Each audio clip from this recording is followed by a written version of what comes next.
नमस्कार। इस video series के पहले भाग में एडविना माउंटबेटन के नेहरू से मिलने से पहले के जीवन की कहानी बताई गई। दूसरे भाग में नेहरू से उनकी पहली मुलाकात का किस्सा था। इस वीडियो में सुनिए उससे आगे की कहानी। 20 फरवरी 1947 के दिन माउंटबेटन को भारत का वाइसरॉय बनाने की घोषणा हुई। नेहरू इस समय अंतरिम सरकार के प्रधानमंत्री हैं।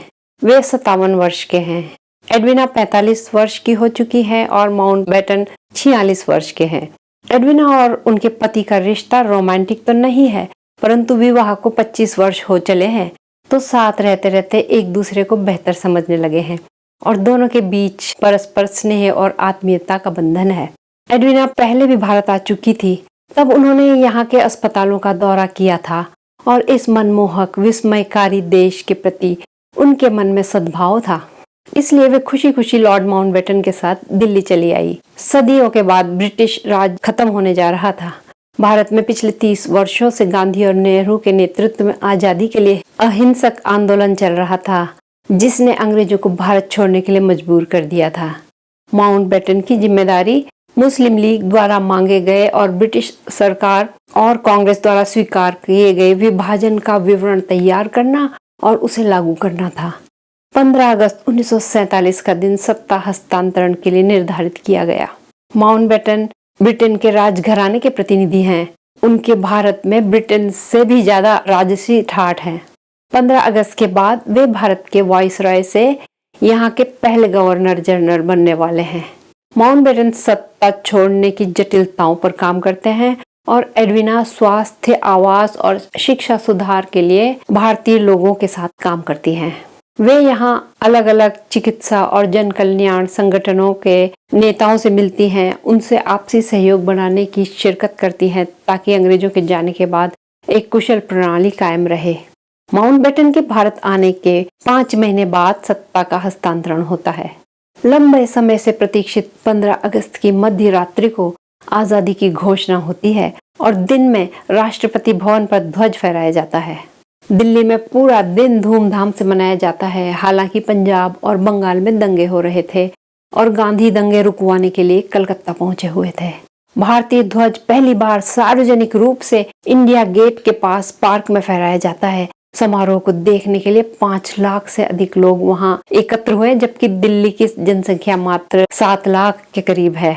परेड ग्राउंड को तार की बाढ़ से घेर दिया गया था और विशेष मेहमानों के स्वागत के लिए सीटों की संख्या निर्धारित की गई थी, लेकिन भीड़ को रोकने वाला कोई नहीं था। पुलिस ने थोड़ी देर बाद हार मान ली और लोगों को जाने दिया। मंत्रियों, राजनयिक प्रतिनिधियों और सैन्य प्रमुखों समेत कई मेहमानों को अंदर आने की असफल कोशिश के बाद वापस लौटना पड़ा। भीड़ के कारण ड्रिल और मार्च पास्ट भी नहीं हुआ।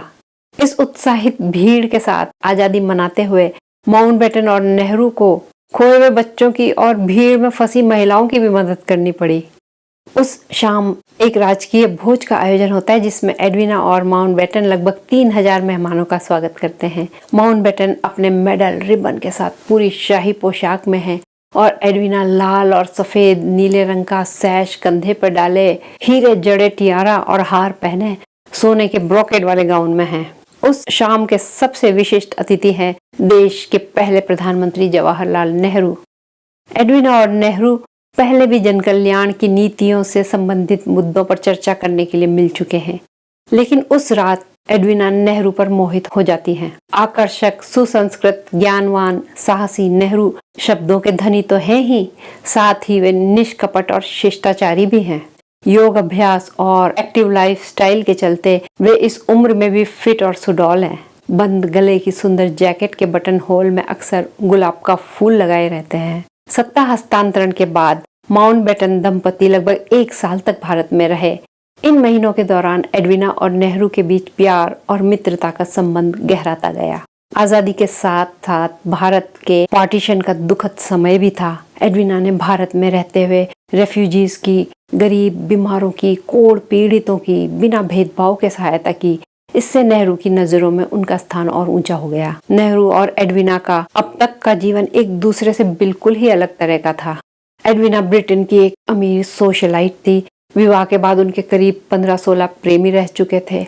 पति से ओपन मैरिज का समझौता था। उन्होंने दूसरे विश्व युद्ध के दौरान और उसके बाद सैनिकों और पूर्व सैनिकों के लिए इतनी संवेदना और कुशलता से काम किया कि वे बेहद सम्मानीय शख्सियत बन चुकी थी। इसके विपरीत नेहरू एक संजीदा और गंभीर बुद्धिजीवी थे, जो जीवन के सुख त्याग कर पिछले 20-30 वर्षों से भारत के स्वतंत्रता आंदोलन में व्यस्त थे और करीब 9 वर्ष उन्होंने जेल में बिताए थे। वे भारत की प्राचीन सभ्यता पर गर्व करते थे और भारत को फिर से प्रगति की राह पर ले जाना चाहते थे। उनकी कमला से अरेंज मैरिज हुई थी। विवाह के बाद स्वतंत्रता आंदोलन में व्यस्त रहते थे। जब दोनों में करीबी बढ़ी तो कमला को बीमारियों ने जकड़ लिया और 1936 में उनकी असामयिक मृत्यु हो गई। अब लगभग 11 वर्षों से नेहरू सिंगल थे, लोनली थे। हालांकि करोड़ों भारतवासियों के और अनेक विदेशियों के वे आंखों के तारे थे, हिंद के जवाहर थे।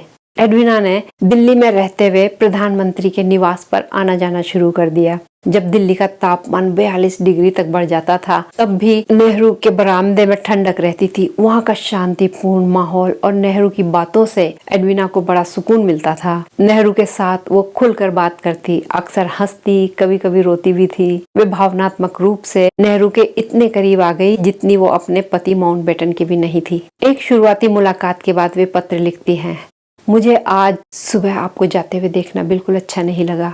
आपसे मिलकर मुझे अद्भुत शांति और खुशी का एहसास हो रहा है। शायद आपको भी मुझसे मिलकर ऐसा ही एहसास हो रहा होगा। और नेहरू लिखते हैं, जीवन की राहों में उदासी और नीरसता का अंधकार है और जब कोई रोशनी का टुकड़ा आता है तो वो अवाक कर देता है, पैरों तले जमीन खींच लेता है। उनके आपसी पत्रों से उनके प्यार की कहानी उजागर होती है। वे अपने रिश्ते से एक दूसरे के काम में दखल नहीं देना चाहते थे।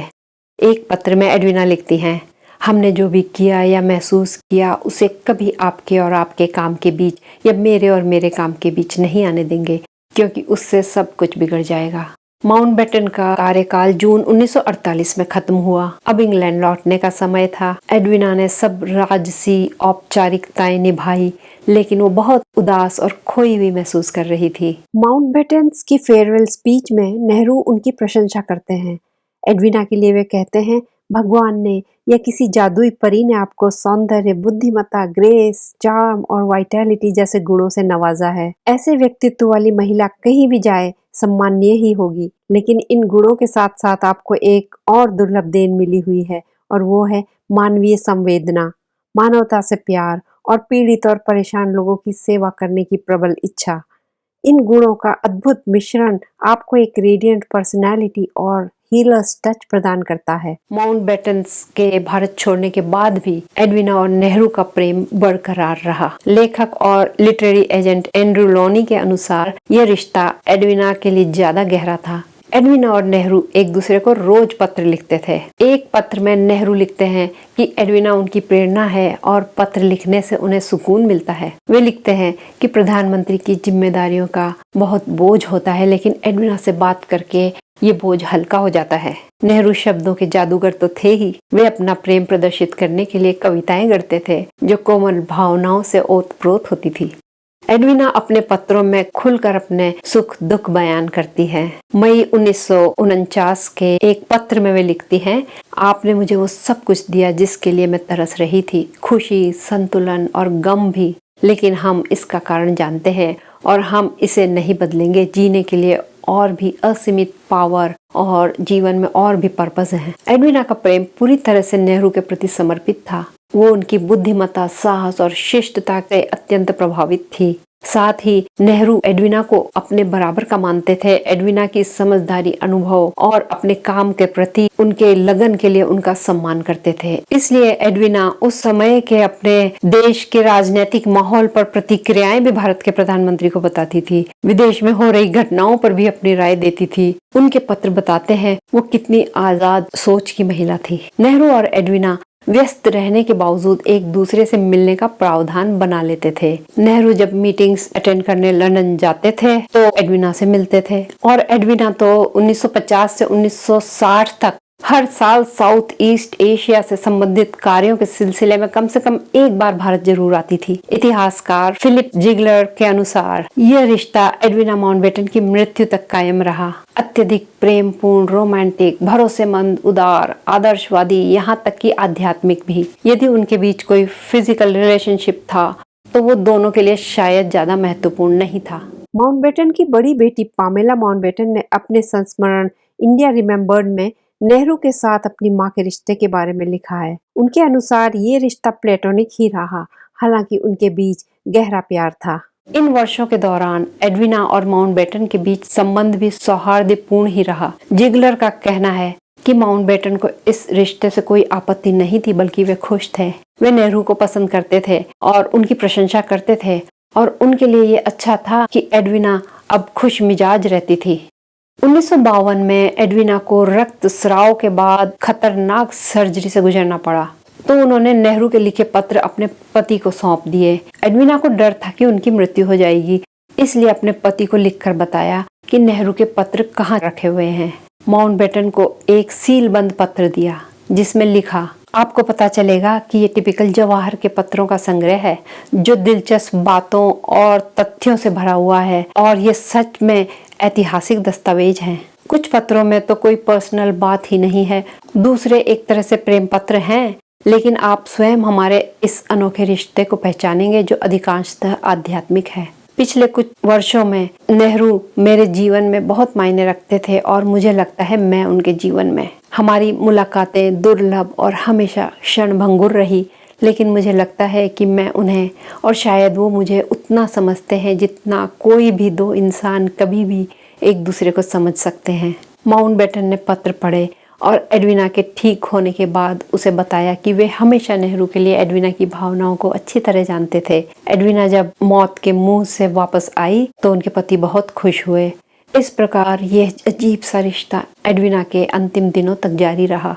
अपने जीवन के आखिरी दिनों में भी एडविना सैनिकों को उनके परिवारों से मिलाने के प्रयास में शरणार्थी शिविरों और जापानी युद्ध बंदियों के शिविरों में घूम रही थी। सेवा कार्य में मशगूल होकर उन्होंने अपनी सेहत को भी नजरअंदाज किया। 1960 में वे नॉर्थ बोर्नियो के सेंट जॉन एम्बुलेंस ब्रिगेड के चिकित्सा सुविधाओं का निरीक्षण करने गई हुई थी। बोर्नियो से उन्हें अगले दिन सिंगापुर जाना था, मगर 21 फरवरी 1960 को 58 वर्ष की आयु में उनका नींद में ही निधन हो गया। उनके चारों ओर नेहरू के लिखे पत्र फैले हुए थे। उन पत्रों को पढ़ते हुए एडविना ने अपनी आंखें सदा के लिए मूंद ली। अपनी शर्तों पर अपना जीवन जीने के बाद उनकी इच्छा अनुसार उन्हें राजसी सम्मान के साथ समुद्र में जल समाधि दे दी गई। वीडियो पूरा देखने के लिए धन्यवाद। फिर मिलते हैं अगली वीडियो में, तब तक के लिए इजाजत चाहती हूँ। नमस्कार।